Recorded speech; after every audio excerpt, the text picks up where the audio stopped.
Hi friends, welcomes to Vasantham Saravanan channel. இன்றைக்கி நம்ம சேனலில் வீட் பிஸ்கட், கோதுமை மாவு வச்சு பிஸ்கட் எப்படி செய்கிறதுன்னு பார்க்க போகிறோம். இந்த பிஸ்கெட்டை நம்ம கலக்கலான்னு சொல்லலாம், அப்படி இல்லை கஜிரான்னு கூட சொல்லலாம். கடைகளில் பேக்கரியிலலாம் பார்த்திங்கன்னா இதே பிஸ்கெட்டை மைதா மாவில் செஞ்சு வச்சுருப்பாங்க, நம்மளும் வாங்கி சாப்பிட்ருப்போம்.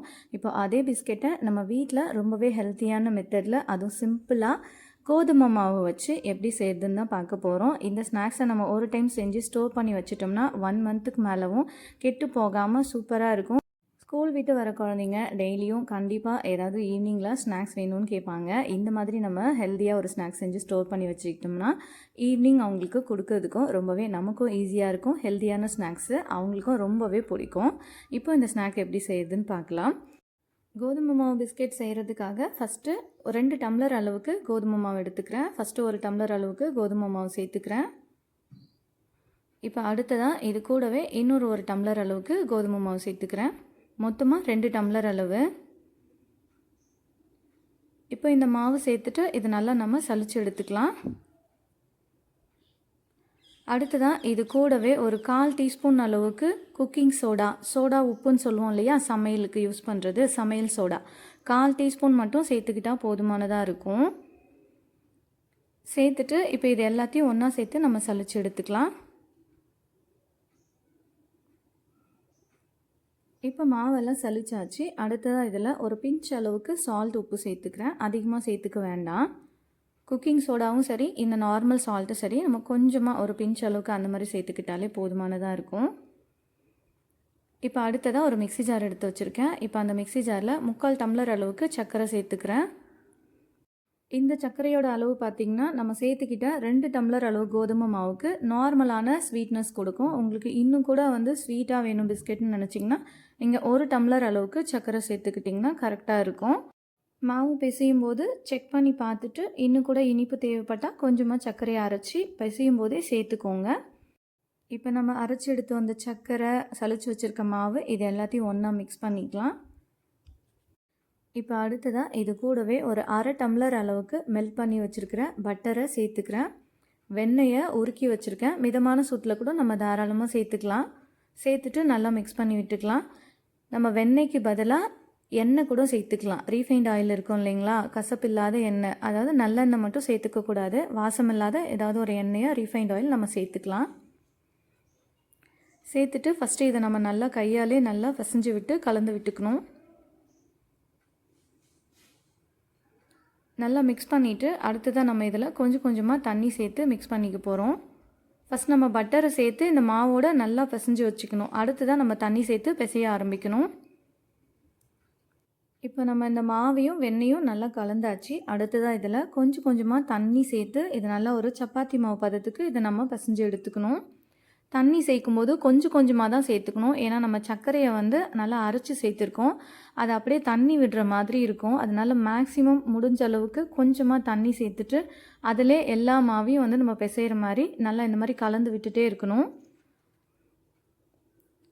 ஒரு 1/4 டம்ளர் அளவுக்கு தண்ணியே இந்த மாவு முழுசாக ரெடி பண்ணுறதுக்கு போதுமானதாக இருக்கும். கண்டிப்பாக தண்ணி சேர்க்கும்போது மட்டும் ரொம்பவே கொஞ்சம் கொஞ்சமாக சேர்த்து அதிலே கிளறிட்டே இருங்க. ஒரு டைமில் இந்த மாதிரி அழகாக சப்பாத்தி மாவு மாதிரி இந்த பதத்துக்கு கிடைக்கும் நமக்கு. தண்ணி அதிகமாக ஆயிடுச்சுன்னா நமக்கு அந்த பிஸ்கெட் ஷேப்பில் கட் பண்ணுறதுக்கு ரொம்பவே கஷ்டமாக இருக்கும். அது மட்டும் இல்லாமல் எண்ணெயும் ரொம்ப குடிக்க ஆரம்பிக்கும். அதனால் எவ்வளோ திக்காக நம்ம இந்த மாவை பசைஞ்சு எடுத்துக்கணுமோ, சப்பாத்தி மாவை விடவும் ரொம்ப திக்காக நம்ம இதை பசைஞ்சு எடுத்து வச்சுக்கணும்.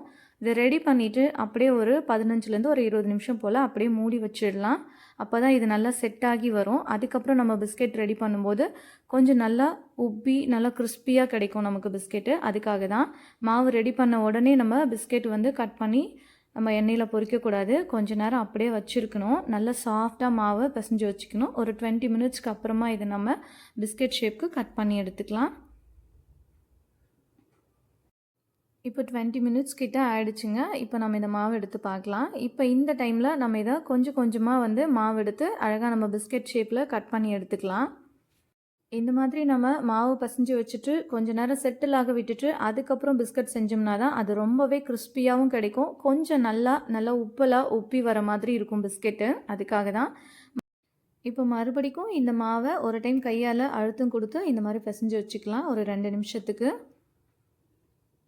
இப்போ இதிலேருந்து தேவையான அளவுக்கு மட்டும் மாவு எடுத்து சப்பாத்தி மாவு திரட்டுவோம் இல்லையா, அந்த மாதிரியே கொஞ்சம், ஆனால் அதை விடவும் நம்ம திக்காக வந்து திரட்டி எடுத்துக்கணும். ரொம்ப மெலிசாக திரட்டிடக்கூடாது.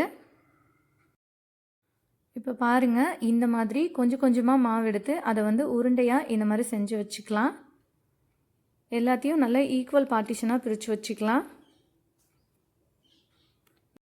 இப்போ ரெடி பண்ணி வச்சுருக்கிற இந்த மாவை நம்ம பூரிக்கட்டையில் வச்சு நல்லா ஒரு ரவுண்ட் ஷேப்புக்கு கொண்டு வந்துக்கலாம். கொஞ்சம் வந்து நல்லா திக்காக தான் நம்ம திரட்டி எடுத்துக்கணும். ரொம்ப வந்து சப்பாத்தி அளவுக்குலாம் மெல்லிஸாக நம்ம திரட்டக்கூடாது. அப்போ தான் நமக்கு அந்த டைமண்ட் கட்ஸ் மாதிரி வரும். நமக்கு கொஞ்சமாக நம்ம வரமாவு சேர்த்துட்டு இதை இந்த மாதிரி திரட்டிக்கும் போது அந்த பூரிக்கட்டையில் ஒட்டாமல் கிடைக்கும். நமக்கு ஈஸியாக நம்ம கட் பண்ணுறதுக்கும் ஈஸியாக இருக்கும்.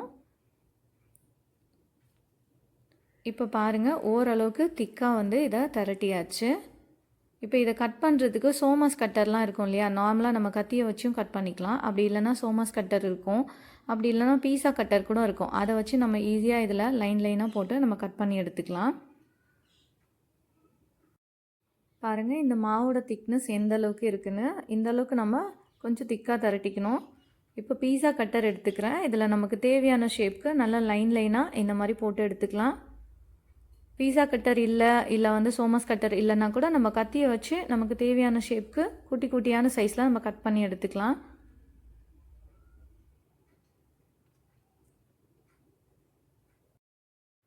இப்போ இது எல்லாத்தையும் ஒரு டைமண்ட் ஷேப்புக்கு நம்ம கட் பண்ணியாச்சு.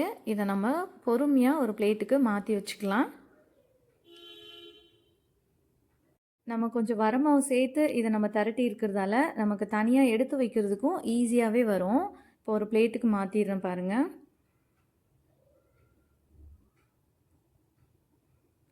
பாருங்கள், அழகாக தனித்தனியாக எடுக்கிறதுக்கு ரொம்பவே ஈஸியாக வரும். நம்ம எண்ணெயில் சேர்க்கும் போதும் அதுவாகவே தனித்தனியாக பிரிஞ்சு வரும். இந்த மாதிரி நம்ம கட் பண்ணி ஒரு துணியில் இல்லாட்டி ஒரு பிளேட்டுக்கு மாற்றி வச்சிட்டோம்னா நம்ம எண்ணெய் காஞ்ச பிறகு அதில் போட்டு பொரித்து எடுக்கிறதுக்கு ரொம்பவே ஈஸியாக இருக்கும் நமக்கு. இப்போ நம்ம ரெடி பண்ணி வச்சுருக்கிற இந்த பிஸ்கட் எல்லாத்தையும் நம்ம பலகாரம் எடுப்போம் இல்லையா, அந்த கரண்டியில் கொஞ்சமாக சேர்த்துக்கிறேன்.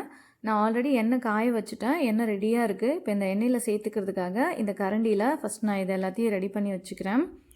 நம்ம அப்படியே டேரெக்டாக கூட எண்ணெயில் சேர்த்துக்கலாம். ஆனால் இவ்வளோ பிஸ்கட்டையும் நம்ம வந்து சேர்க்கும்போது கொஞ்சம் கொஞ்சமாக சேர்க்கும்போது சம்டைம்ஸ் அது அப்படியே எண்ணெய் கையில் தெறிக்கும். அதனால தான் இந்த மாதிரி கரண்டியில் சேர்த்து அப்படியே நம்ம எண்ணெய்க்குள்ளே டேரெக்டாக சேர்த்துக்கிட்டோம்னா நமக்கு கையில் வந்து தெறிக்காமல் இருக்கும் எண்ணெய்.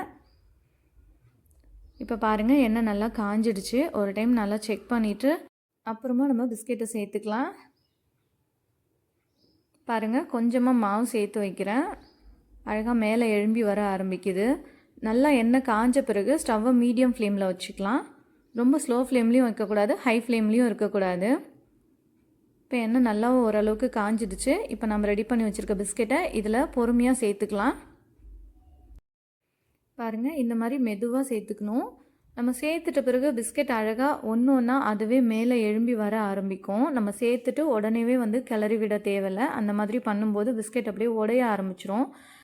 ஒரு நிமிஷம் இல்லாட்டி ஒரு 2 நிமிஷத்துக்கு அப்புறமா ஒரு ஸ்பூன் வச்சோ இல்லாட்டி ஒரு கரண்டியை வச்சு லேசாக நம்ம எடுத்து விட்டோம்னா அழகாக தனித்தனியாக மேலே எழும்பி வர ஆரம்பிக்கும்.